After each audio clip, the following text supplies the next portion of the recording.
রবীন্দ্রনাথ ঠাকুর রচিত কাবুলিওয়ালা বাংলা সাহিত্যের একটি বিখ্যাত ছোট গল্প।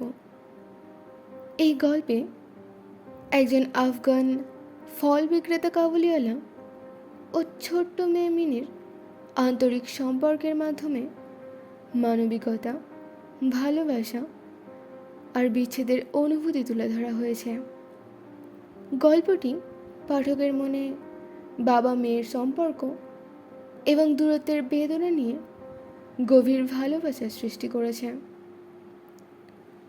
এই গল্পটি যদি পুরো শুনতে চাও তাহলে এই চ্যানেলটিতে এসে শুনুন আর কমেন্টে জানাবেন যে গল্পটি আপনাদের কেমন লেগেছে।